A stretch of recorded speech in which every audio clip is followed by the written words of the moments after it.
Masyarakat ini sudah lama menunggu-nunggu ini siapa sosok yang layak menjadi pengganti Apri Sujadi untuk menyukseskan pemerintahan Bintan ke depan ini, Bang. Ini menurut Abang ini sosok seperti apa yang layak untuk menggantikan Apri Sujadi?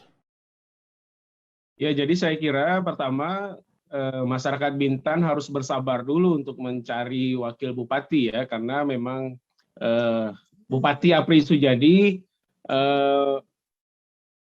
masih menunggu sidang, jadi tidak bisa diambil keputusan ketika sedang bersidang. Nunggu putusan berkekuatan hukum tetap atau ingkrah, baru memasuki tahap pemilihan wakil bupati. Nah, siapa yang kira-kira berpotensi untuk menjadi calon wakil bupati itu? Saya kira yang paling besar ya, peluangnya itu dari partai pengusung, terutama dari Demokrat dan dari Golkar. Nah, siapa dari Golkar?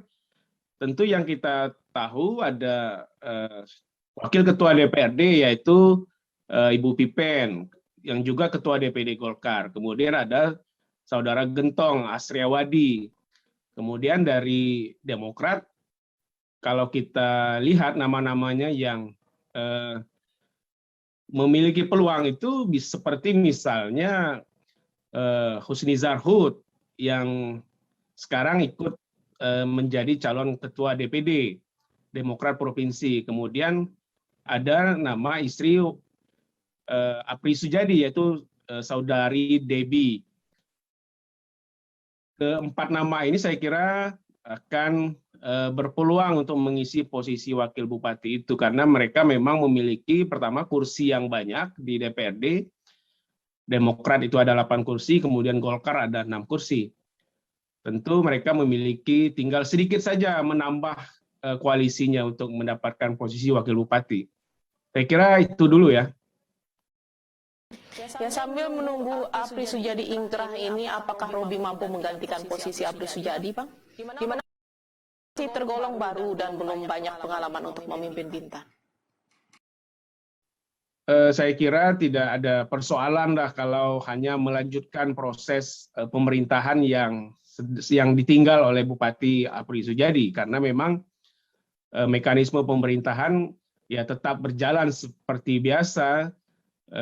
Bupati tinggal mengkoordinir perangkat-perangkat daerah ya, OPD dan kepala dinas itu untuk menyukseskan program pembangunan berdasarkan visi misi yang mereka buat di 2020 kemarin. Cuma memang dia harus didampingi oleh sosok yang paham betul soal pemerintahan, karena Robi sebagai newcomer ya, pendatang baru di birokrasi tentu harus mempelajari seluk-beluk pemerintahan dengan cepat. Tidak perlu lama-lama untuk menyesuaikan. Dan tidak usah ragu untuk konsultasi kepada bosnya, yaitu gubernur yang sudah berpengalaman di pemerintahan, yang juga ayahnya. Dan kriteria seperti apa yang layak untuk mendampingi Robi pada saat ini di Bintan? Selain nama-nama yang Abang sebutkan tadi, apakah ada tokoh-tokoh senior lain yang bisa mendampingi Robi? Saya kira orang terdekat 4 nama itu yang berpeluang besar untuk dicalonkan, karena kan memang bukan sembarang menjadi wakil. Saya kira ini akan menjadi pasangan di 2024. Maka Bupati akan mencari wakil yang sesuai dengan keinginannya, yang tidak melawan ya kepentingan politik di 2024.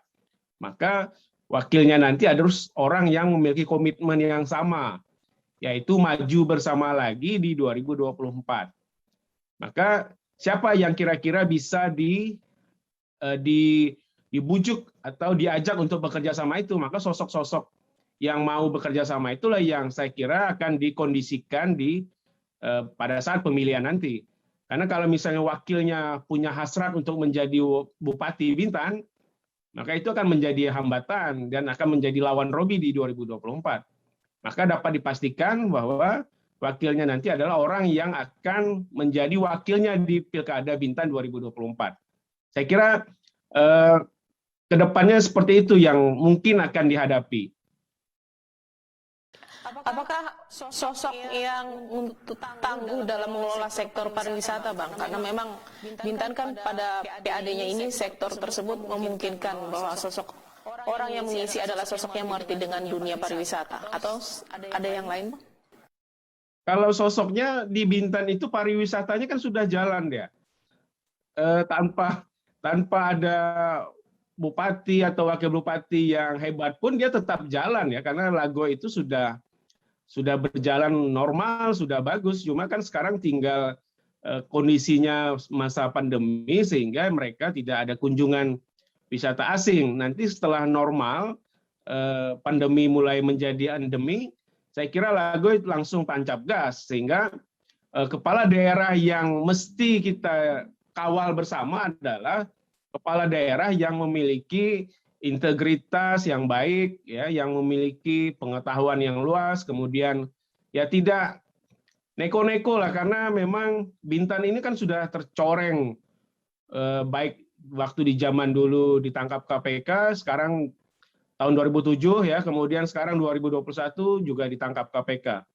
Artinya ini menjadi pelajaran yang serius bagi penyelenggara di Bintan agar menjaga integritas untuk lebih baik. Soal kompetensi saya kira politisi di Bintan ya saya kira berkompeten lah untuk menjadi pendamping Robi di pemilihan. Nanti saya kira 2022 lah itu pemilihannya.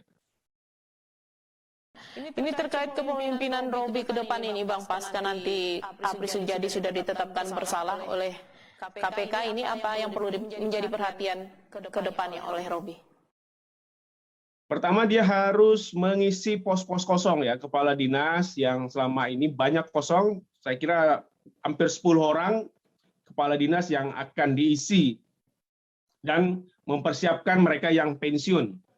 Nah, ini menjadi tantangan tersendiri untuk memilih siapa yang cocok untuk menempati posisi-posisi kunci membantu bupati. Karena tidak gampang untuk memilih mereka yang akan bisa bekerja sama. Kemudian mengembalikan Bintan yang dulu ya, di mana PAD-nya cukup besar, di atas 200 miliar. Sekarang kan PAD-nya melorot jauh karena sumber utamanya dari Lago itu tidak memberikan kontribusi yang maksimal karena pandemi. Jadi saya kira mengembalikan pertumbuhan ekonomi Bintan ini sangat penting sekali untuk dilakukan oleh bupati atau PLT bupati sekarang. Karena kalau tidak, perekonomian Bintan saya kira akan tidak maksimal berjalannya. Ini dari berbagai sektor, ini investasi pengendalian pendapatan asli daerah, pertanian, pendidikan, yang harus didahulukan di Bintan ini apa, Bang? Di Bintan sekarang kita lihat kawasan ekonomi khususnya yang dikelola oleh PT BAI itu kan sudah berjalan sesuai harapan. Jadi ke depan mudah-mudahan investasi itu bisa masuk lagi ke kawasan KEK itu. Karena dia menjadi salah satu kawasan KEK yang dibanggakan oleh Indonesia karena sudah berjalan maksimal ya. Ada di beberapa daerah di Pulau Jawa itu KEK-nya tidak maksimal dalam beroperasi. Dan Bintan menjadi salah satu percontohan di Indonesia. Saya kira ini harus dioptimalkan dengan baik agar bisa menyerap lapangan pekerjaan. Dengan menyerap lapangan pekerjaan, pengangguran tidak bertambah di Kabupaten Bintan. Dan ini mengurangi pengangguran di Provinsi Kepulauan Riau. Kemudian yang tak kalah penting adalah soal pendidikan yang harus diperhatikan baik-baik oleh Bupati Robi Kurniawan, karena efek dari belajar jarak jauh di masa pandemi ini mengurangi kualitas proses pembelajaran di kelas yang diterima oleh anak-anak ya, karena memang ini menjadi ancaman tersendiri nantinya bahwa anak-anak kita akan mengalami kekurangan dalam proses belajar mengajar. Jadi ini harus diperbaiki ke depan dan menempatkan kepala dinas yang betul-betul mumpuni di bidang dinas yang mengelola pendidikan ini. Ya, jika diminta pilihan, tokoh partai politik ataukah ASN yang berhak untuk mendampingi Robi ke depan? Saya kira yang akan mendampingi besar kemungkinan adalah tokoh politik, karena ini kan memang jatahannya orang politik ya, kecuali nanti ada konsensus bersama. Apakah Demokrat sama Golkar ingin non-politisi, saya kira bisa saja. Tetapi besar kemungkinan 65% itu pasti orang politikus lah, karena memang ini jatah mereka. Menjadi wakil bupati kan idaman setiap politikus, saya kira itu. Tadi Abang sebutkan nama yang besar bisa atau mendampingi Robi. Ya, kita nggak bisa menyebut nama yang berpeluang satu nama atau dua nama ya, karena memang ini prosesnya kan belum mulai. Tapi dari Demokrat itu saya kira nanti peluang terbesar ya, saya kira Bang Husnizar seperti itu, atau Debbie ya. Kemudian dari Golkarnya ya bisa Ibu Pipen Sumanti atau Hasriawadi seperti itu, karena memang keempat orang ini adalah tokoh sentral utama dari Partai Demokrat maupun Partai Golkar. Walaupun dari partai pengusung lainnya misalnya seperti PAN ya, itu Bang Dalmasri ketua PAN sudah menyatakan tidak bersedia dia untuk dicalonkan menjadi wakil bupati. Saya kira tokoh-tokohnya itu saja lah, tidak terlalu.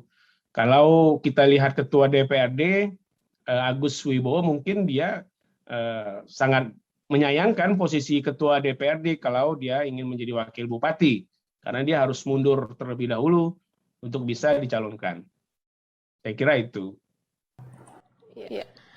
Terakhir ini Bang, harapan untuk kepemimpinan Robi ke depan atau pada saat pemilihan nanti, apa yang harus dilakukan pada saat pemilihan wakil bupati? Ya, karena proses pemilihannya belum tahu kapan, ya mungkin setelah proses hukumnya jelas ya, baru kita berharap proses pemilihannya bisa dilaksanakan. Jangan sampai Robi dibiarkan sendiri mengelola Bintan, karena dia perlu pendamping wakil yang bagus untuk mendorong percepatan pembangunan. Jadi saya kira tokoh yang perlu untuk mendampingi dia, pertama orang yang tidak berkeinginan maju menjadi wakil bupati. Saya kira itu akan menjadi pilihan utamanya. Kemudian tentu dia berkompeten, memiliki kemampuan untuk atau berpengalaman di bidang pemerintahan, lebih ya sudah berpengalaman misalnya menjadi anggota DPRD atau menjadi kalau dari birokrat yang sudah memiliki jam terbang yang lama, saya kira seperti itu. Sehingga bisa membantu wakil bupati dengan sepenuh hati, tidak menjadi ban serap lah seperti itu.